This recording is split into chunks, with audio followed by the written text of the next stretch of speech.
All right, let's pull back the curtain on something that shapes our daily lives, but, let's be honest, can feel a little, well, mysterious. The local city council meeting. Today, we're going to dissect the real agenda to see how all that seemingly boring paperwork actually builds the world right outside our front doors. So what really happens in those meetings? Is it just a bunch of rubber stamping and confusing jargon? Well, yeah, sometimes. But hidden inside that bureaucratic language is the actual blueprint for your community, how it gets built, how it's taken care of, and how it's kept safe. So here's our game plan. First, we'll take a quick peek inside City Hall to understand a key term. Then we'll see how that applies to building better neighborhoods and giving downtown a much-needed facelift. After that, we'll look at the city's financial safety net, and finally, we'll tie it all together to see why this paperwork really truly matters. Okay, first things first. Before we can even dive into our first agenda item, we've got to get our heads around a crucial tool that city councils use to keep business moving. It's called the consent calendar.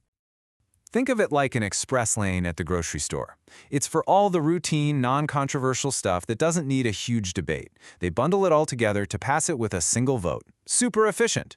But, and this is the important part, anybody, a council member or even you, can ask to pull an item off that calendar for a full discussion. And our first example today comes right off this list. So let's get to our first case study. This is all about one of a city's most fundamental jobs, making sure its neighborhoods are safe and functional. And this agenda item is about something that sounds pretty dry, approving a performance report for a federal grant. But let's talk numbers. The city got its hands on this very specific amount, over $178,000 from a federal grant. The council's job at this meeting, it was actually pretty simple. Just approve a report detailing how every cent was spent. So where did all that money go? Well, it funded something called the Washburn Infrastructure Project, and what that really means is new drainage systems, new curbs and gutters, and brand new sidewalks, all targeted specifically for low-income parts of the city. This is your federal tax dollars coming right back to improve local streets. Now, because this is federal money, there are strings attached. The city can't just spend it and walk away. Nope. They have to report back, and, this is crucial, they have to ask for public feedback. So they set up a 15-day review period and even held a special community meeting just for this. And this is where the story takes an interesting turn.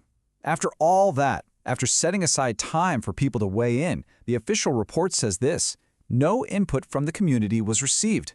Not a single person. A project to spend almost $200,000 on local neighborhoods, and it all happened without any public feedback.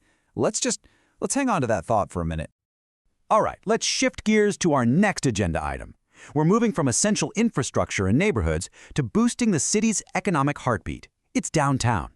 This is all about making the main commercial strip a more attractive place to be. And here's our next big number. $100,000.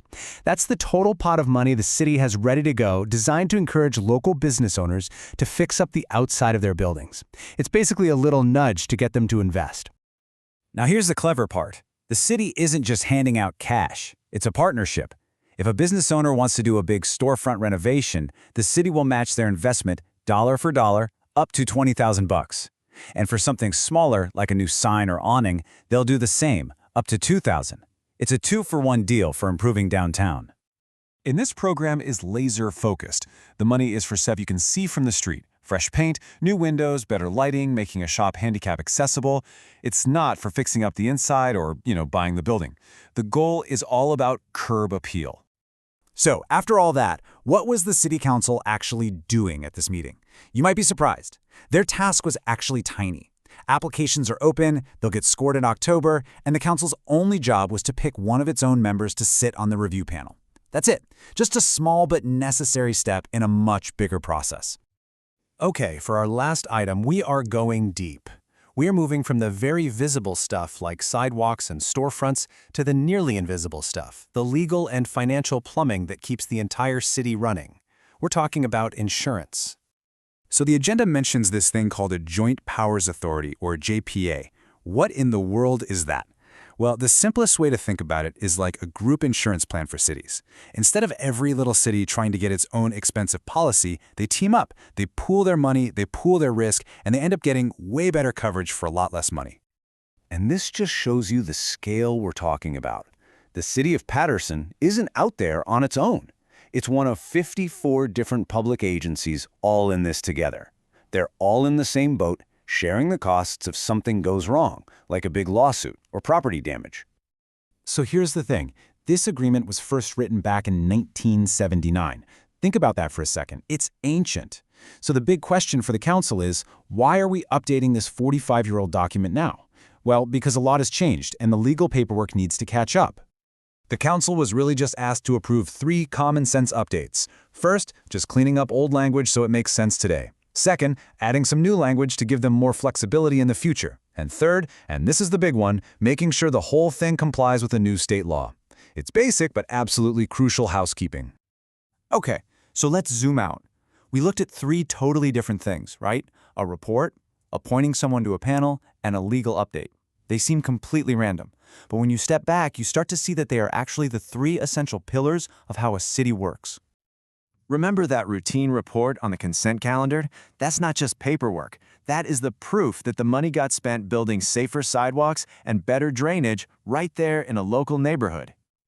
And that super simple motion to put one person on a committee, that is a critical step in a $100,000 program that's designed to make downtown a more vibrant, attractive, and successful place. And that dense, jargon-filled legal update to a 45-year-old agreement, that's the city protecting the taxpayer money that pays for everything else. It is the financial safety net that holds the whole operation together. Which brings us all the way back to that one detail that really stood out. All of this is happening out in the open.